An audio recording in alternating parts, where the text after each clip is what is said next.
I used to think the happiest moment of my life would be watching my granddaughter walk down the aisle. I was wrong. The real heartbreak came 30 seconds later, when a young woman at the reception table smiled brightly and handed me a name tag. Across the front in large black letters it read, "Country Bumpkin Old Lady." For a second I honestly wondered if I had picked up someone else's badge. I turned it over. No. My name was printed underneath. Someone had made this for me. Around me a few guests exchanged uncomfortable glances. One bridesmaid covered her mouth to hide a laugh. Another quickly looked away. No one said a word. I could have ripped the badge in half. I could have walked out and said, I smiled. I pinned it to my dress. And I walked into the wedding as if nothing had happened. Because after 72 years of living, I've learned something important. People who want to humiliate you are always watching for your first reaction. I wasn't about to give them the satisfaction. Before I tell you what happened next, let me know where you're watching from. I'd love to know how far this story travels. My name is Evelyn Harper. I'm 72 years old. I grew up on a small farm outside Lexington, Kentucky. My hands spent decades planting corn, feeding chickens, and fixing fences long before they ever learned how to hold crystal wine glasses. I never went to an expensive university. I never wore designer clothes. But I worked hard. I kept my promises. And I never forgot where I came from. My niece Emily used to tell everyone she was proud to have an aunt who could fix a tractor before breakfast and bake an apple pie before dinner. At least, she used to. The wedding was being held at an elegant vineyard just outside Napa Valley. Everything looked perfect. White roses lined the aisle. Soft violin music floated through the air. Guests arrived wearing tailored suits and glittering evening gowns. I looked down at the ugly plastic badge hanging from my navy blue dress.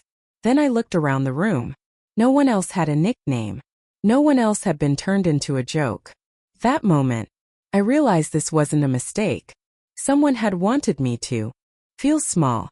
They just didn't realize I had survived much worse than cruel words. I found my assigned seat near the back of the ballroom. Not beside my sisters. Not beside my cousins.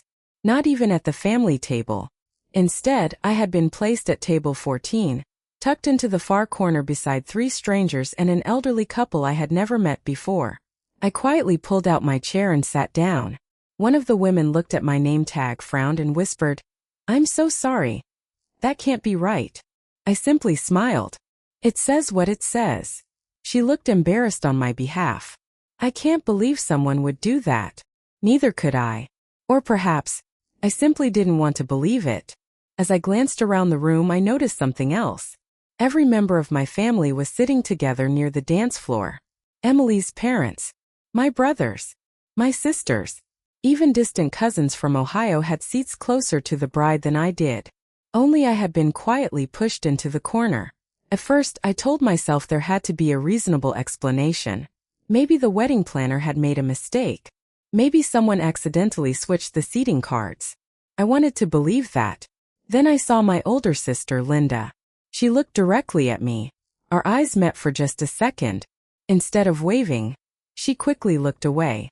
That hurt far more than the name tag, because Linda knew. She had seen it, and she chose silence. The music began. Everyone stood as Emily entered the ceremony. She looked breathtaking in her white gown.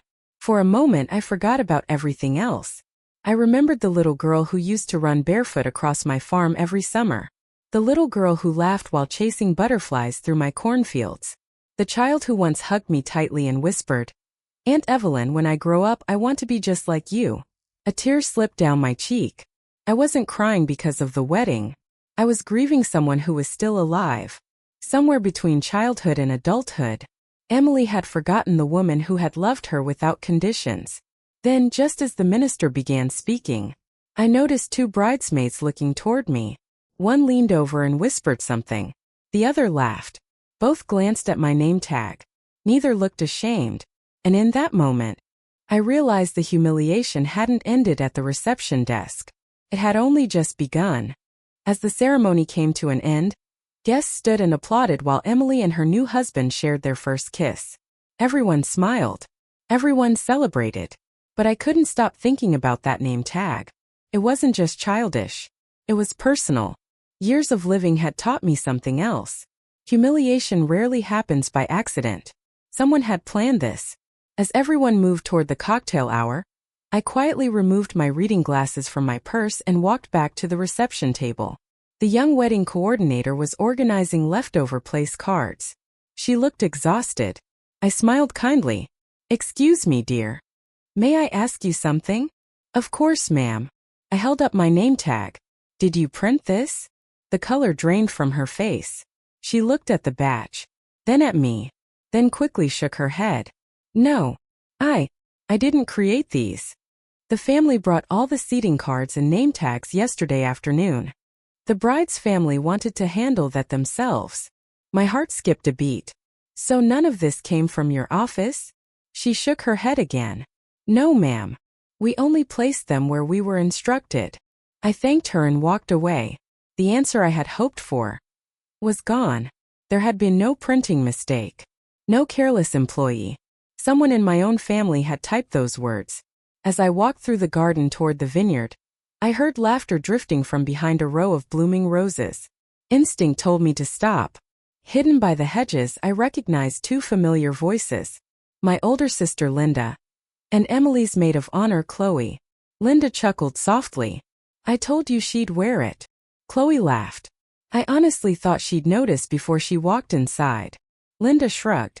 "Oh, Evelyn's always been too polite. She'd rather die than make a scene."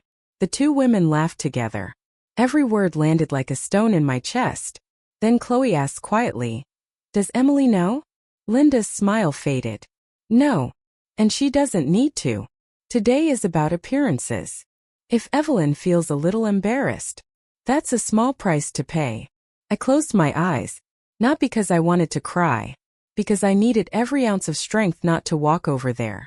That moment, I finally understood. The cruelest person at this wedding wasn't a stranger. She shared my childhood. She shared my blood. My own sister had turned me into the family joke. And somehow, I knew the truth hadn't even fully surfaced yet. I stayed hidden behind the rose bushes until Linda and Chloe walked away. Only then did I let out the breath I'd been holding. The afternoon sun was warm. Music drifted through the vineyard. People laughed as waiters carried trays of champagne. To everyone else, it looked like the perfect wedding. To me, it suddenly felt like I didn't belong. I wandered toward the edge of the vineyard, where the noise faded into silence. Rows of grapevines stretched across the hills, reminding me of another place far away. My family's farm in Kentucky. I smiled sadly. Emily used to spend every summer there. She was only 6 the first time her parents left her with me for 2 whole months. She hated waking up early. But by the end of that summer, she was feeding chickens before sunrise and chasing calves across the pasture with muddy boots on her feet. Every evening we'd sit on the porch together. She would rest her head on my shoulder while I peeled apples for pies. One night she looked up at me and asked, "Aunt Evelyn, do you think being a farmer is embarrassing?" I laughed. "Why would you ask that?" She shrugged. "Some kids at school say farmers are poor." I gently brushed the hair from her face. "Emily, never let anyone make you ashamed of honest work. The food on every table begins with someone willing to get their hands dirty." She smiled, then wrapped her tiny arms around me. I'll never forget that. For years, I believed her. When Emily received a scholarship to college, I quietly paid for the things it didn't cover. Her textbooks, her laptop, even the plane ticket for her study abroad semester in Italy. I never wanted recognition. She never even knew some of the money came from me. I told her parents to keep it our secret. Family helps family. That's how I was raised. As I stood among the grapevines, I couldn't stop asking myself one question. What had happened to that little girl? When had she started caring more about appearances than kindness? Or perhaps she hadn't changed at all. Perhaps someone had spent years teaching her that where you come from matters more than who you are. Just then I heard my name carried by the wind. Evelyn. I turned around. Emily was walking toward me. Her wedding dress swayed gently in the afternoon breeze. She looked worried. "Aunt Evelyn, can we talk?" For the first time that day, I saw uncertainty in her eyes, and I realized she might not know everything after all. Emily stopped a few feet away from me, gently lifting the edge of her wedding dress so it wouldn't catch on the gravel path. For a moment, neither of us spoke. The distant sound of laughter drifted from the reception tent, but out among the vines, it felt as though the rest of the world had disappeared. Finally, she smiled nervously. "Aunt Evelyn, are you all right?" I returned a small smile. "I've had better days." She looked down at the ground. "I've barely had a chance to talk to you today.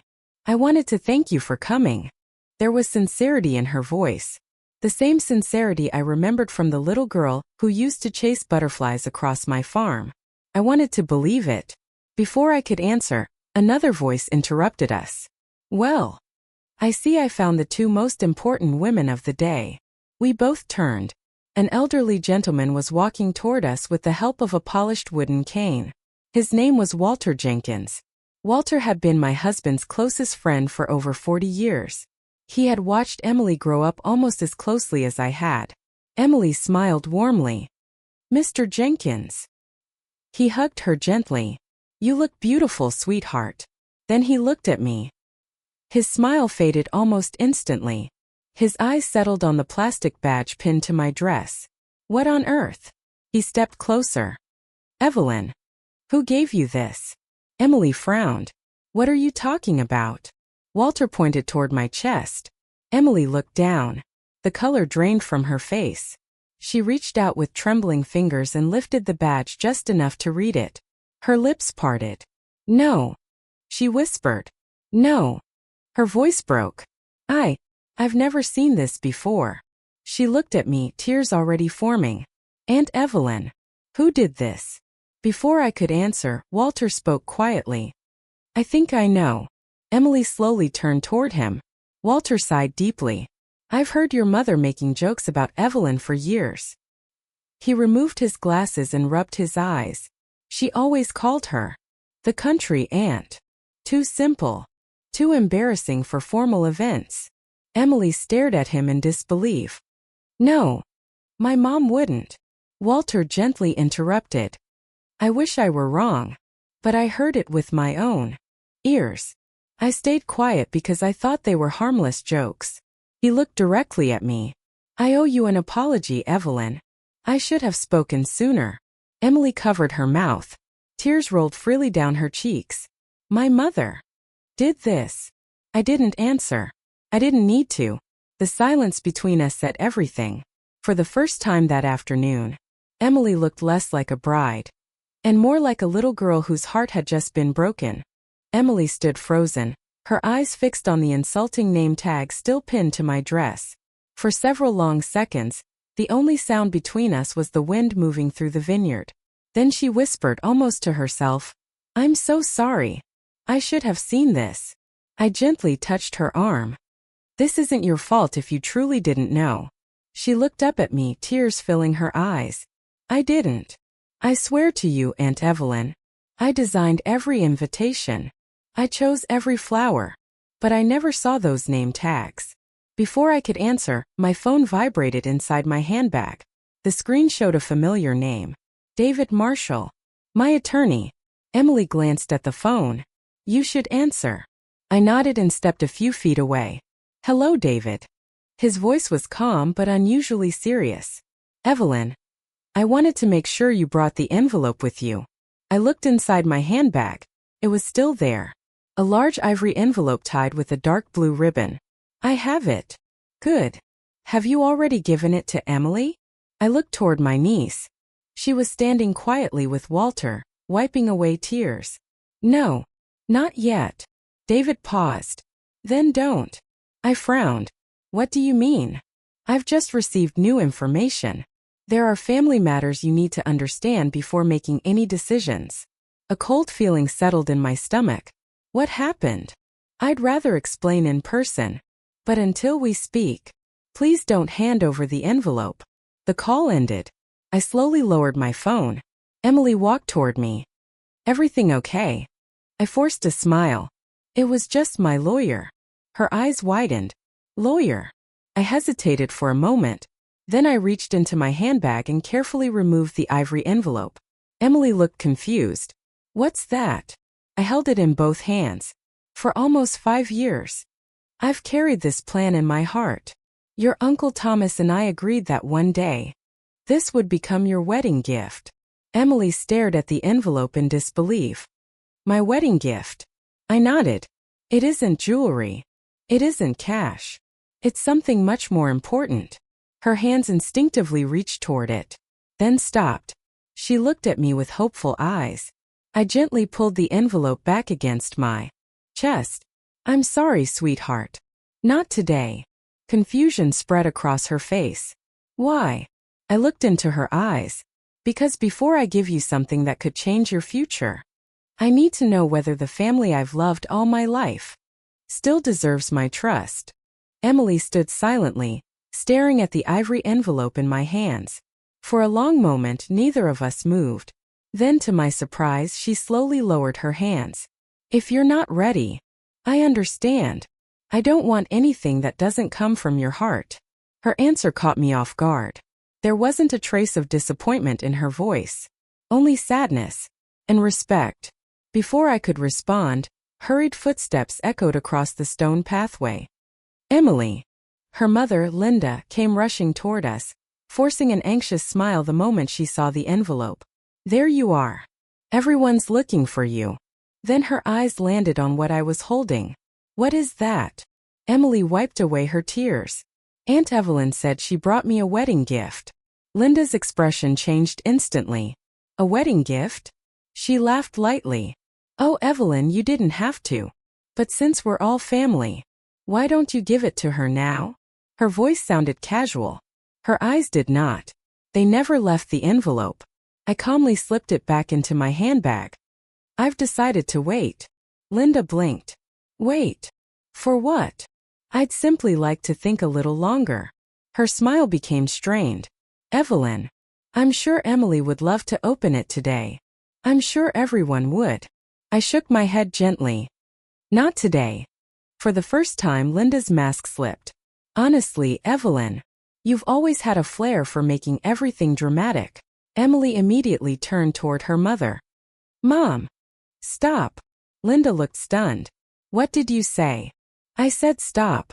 Emily's voice was calm but firm. I know about the name tag. The color drained from Linda's face. What? I saw it. And Mr. Jenkins told me everything. Linda forced a laugh. Oh, sweetheart. You're overreacting. It was only a joke. Emily stared at her mother in disbelief. A joke? You humiliated the woman who helped raise me. The woman who paid for my books. The woman who loved me like her own daughter. Her voice trembled. And you call that a joke? Guests nearby had begun to notice. The music continued playing inside the reception tent. But outside, the conversation had fallen completely silent. Linda glanced around nervously. Emily. Not here. Emily shook her head.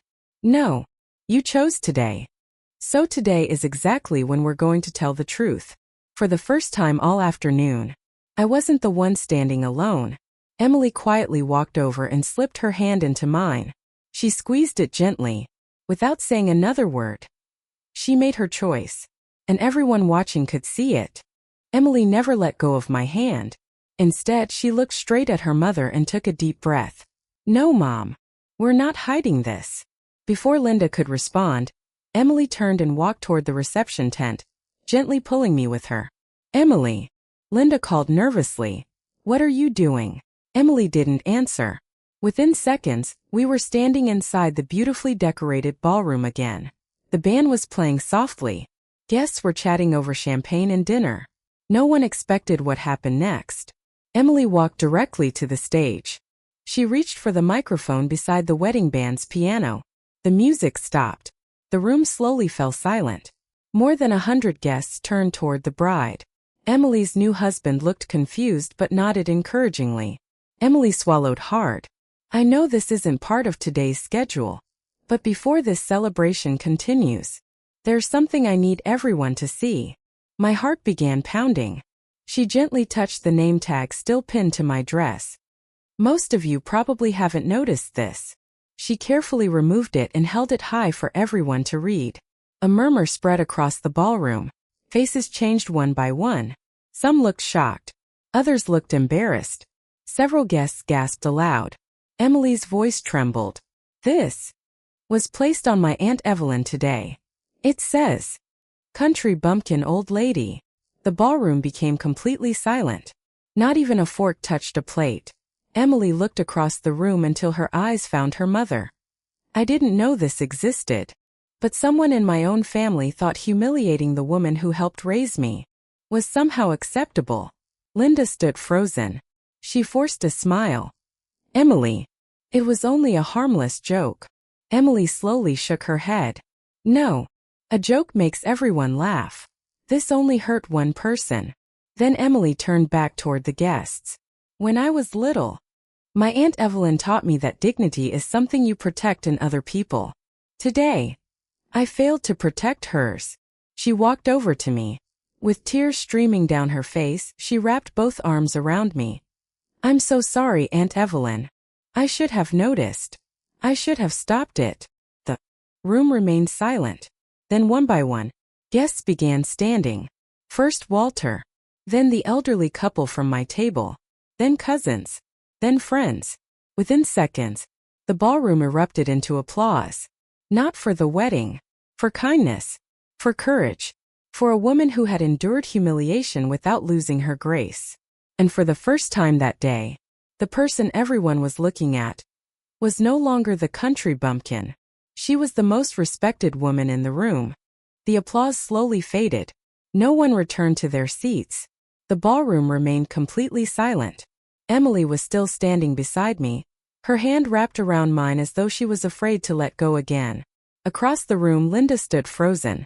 For the first time in my life, my older sister had no clever words left. She glanced around, searching for someone, anyone, to defend her. No one did. Then my attorney's words echoed in my mind. "Don't hand over the envelope until we speak." I slowly reached into my handbag once more. Every eye in the room followed my movement. Emily looked at me quietly. "You don't have to do anything today, Aunt Evelyn. I already know your love isn't measured by gifts." Her words touched my heart more deeply than she could ever imagine. I smiled. "I know, sweetheart. But there is something everyone here deserves to understand." I carefully untied the dark blue ribbon around the ivory envelope. The paper inside wasn't a greeting card. It wasn't a check. It was a legal document. Several guests leaned forward trying to see. "I planned to surprise Emily with this after the reception," I began. "My late husband and I bought a small lakeside cottage in northern Michigan nearly 20 years ago. It became our favorite place in the world. Every anniversary, every autumn, we escaped there." I paused, remembering Thomas's warm smile as we watched sunsets over the water. "Before he passed away, we agreed that one day this cottage would become Emily's wedding gift." A wave of surprise swept through the room. Emily stared at me in disbelief. "Dee, you were giving me the lake house?" I nodded gently. "Not because it was valuable, but because we wanted that home to stay in the family." Linda's eyes widened. She suddenly stepped forward. "Evelyn, surely this misunderstanding shouldn't change your decision. It belongs with Emily." I looked calmly at my sister. "No, it belongs with someone who understands what family truly means." Then I slowly folded the document and placed it back inside the envelope. "I haven't changed my mind forever. I've only postponed my decision. Respect cannot be inherited. It must be earned." Emily lowered her head. Instead of protesting, she quietly said, "I'll wait, no matter how long it takes. And if you decide never to give it to me, I'll still be grateful you came today." That moment, I realized something extraordinary. The greatest gift I could ever leave Emily wasn't a cottage. It was giving her one final chance to prove that kindness mattered more than property. The ballroom remained silent long after I placed the envelope back into my handbag. No one reached for their wine. No one returned to their conversations. It felt as though time itself had stopped. Then, unexpectedly, Linda took a slow step toward me. For the first time all afternoon, there was no arrogance in her face, only panic. "Evelyn." Her voice was barely above a whisper. "I'm sorry." I looked at her quietly. She continued, I never thought it would go this far. I only wanted everyone to laugh a little. Walter, standing a few feet away, shook his head. No, Linda. You wanted everyone to laugh at Evelyn. There's a difference. Linda lowered her eyes. She had no answer. Emily wiped away another tear before speaking. Mom! Do you even hear yourself? You humiliated the woman who has loved this family without asking for anything in return. You've spent years making jokes about where she came from. But everything I value today, I learned from her. Linda looked at her daughter with disbelief. So you're choosing her over your own mother? Emily answered without hesitation. I'm choosing what is right. You taught me to care about appearances. Aunt Evelyn taught me to care about people. I finally know which lesson matters more. A heavy silence filled the room. Then Emily's new husband, Daniel, quietly walked to my side. He extended his hand. Aunt Evelyn, I've only known this family for a year. But I know kindness when I see it. I'm honored to meet the woman everyone should have been honoring today. I smiled and shook his hand. Thank you, Daniel. One by one, other relatives began walking toward me. My cousin Martha hugged me tightly. I'm ashamed I didn't speak sooner. Walter placed a comforting hand on my shoulder. You've carried this family with grace for decades. It was about time someone stood beside you. Across the room, Linda stood completely alone. For the first time in her life, she discovered something money, appearances, and social status could never buy. Respect. It couldn't be demanded. It couldn't be manipulated. And once it was lost, it had to be earned back. I looked around the ballroom, at every face, at every generation of our family. Then I smiled gently. Perhaps this wedding would still be remembered as a beautiful day. Not because everything had gone perfectly, but because the truth had finally found the courage to stand in the light. The reception slowly came back to life. The music started again. Guests returned to their tables. But something had changed forever. No one looked at me with pity anymore. They looked at me with respect. Emily walked over carrying the little plastic name tag. Without saying a word, she placed it on the dessert table beside the wedding cake. Then she picked up a pen. On the blank side, she carefully wrote 4 simple words. Beloved Aunt Evelyn. She smiled through her tears. This is the only name you'll ever wear in this family again. The room broke into gentle applause. I hugged her tightly. In that moment, I realized I hadn't lost a family that day. I had simply discovered who my real family truly was. Sometimes, truth doesn't destroy a family. It reveals the people who are worth holding on to. 6 months later, I drove back to the little lakeside cottage in northern Michigan. The maple trees had turned brilliant shades of red and gold, just as they did every autumn when Thomas and I spent our anniversaries there. This time, however, I wasn't alone. Emily and Daniel arrived carrying homemade apple pie instead of expensive gifts. There were no photographers, no elegant dresses, no speeches, just 3 people sitting on an old wooden porch, watching the sun disappear beyond the lake. Before dinner, Emily handed me a small wooden box. Inside was the plastic name tag that had once read, Country Bumpkin Old Lady. She had framed it beneath a new brass plaque. It simply read, Never be ashamed of where you came from. Character will always outshine appearances. I couldn't hold back my tears. Not because I remembered the humiliation, but because I saw how much she had grown. That afternoon, I finally placed the property deed into Emily's hands. Not as a reward for defending me, but because she had learned the lesson Thomas and I had hoped would stay in our family for generations. That kindness is inherited through actions, not possessions. As we stood together watching the sunset, I smiled and quietly thought to myself, sometimes the greatest weddings aren't the ones with the finest flowers or the most beautiful decorations. They're the ones where a family finds its way back to love. And if this story reminded you to cherish the people who have always stood beside you, don't wait for a special occasion to tell them, because respect given today is worth far more than any inheritance tomorrow.